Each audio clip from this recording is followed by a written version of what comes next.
The chaos within Mississippi prisons has captured the nation's attention. Here at home, it seems like everyone knows someone affected.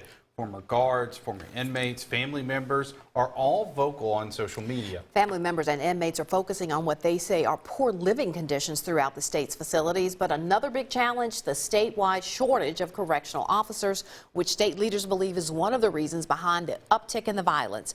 Our Cash Matlock joins us in the studio with more on that story. Cash. Well, it's no secret there are fewer people applying to work at prisons, whether they're state operated or privately owned. And like most shortage issues, it all comes down to pay.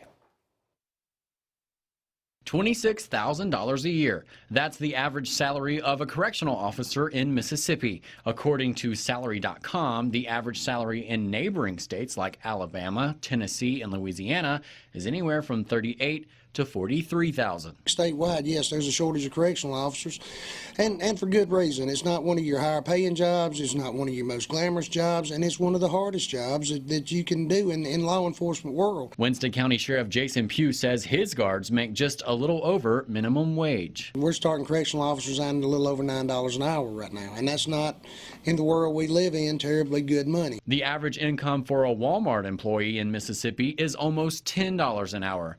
And it's a much safer environment. I think a lot of people that say, well, they might be interested in doing that for a living are going to say, well, let me go look at something else. However, Pugh says prison guards have a few positive incentives to consider. One of the best benefits that a correctional officer has working in a county regional correctional situation like we have in Winston County, like Leake and Kemper have, is that guard can draw state retirement, can start building into the state retirement system, and that is a big plus for them.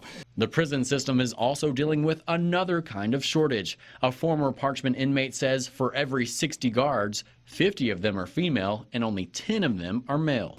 I think they need more male guards because you got over, 5,000 males down there or more that's been locked up for years. Pugh says this may be because men have more opportunities for employment. A younger man can a lot of times go off and work on a construction site, do concrete work or steel work, whereas maybe a female officer doesn't have that same opportunity to be able to go off and do that kind of manual labor. Pugh says he's hoping the Tate Reeves administration will increase pay across the board for law enforcement, especially correctional officers.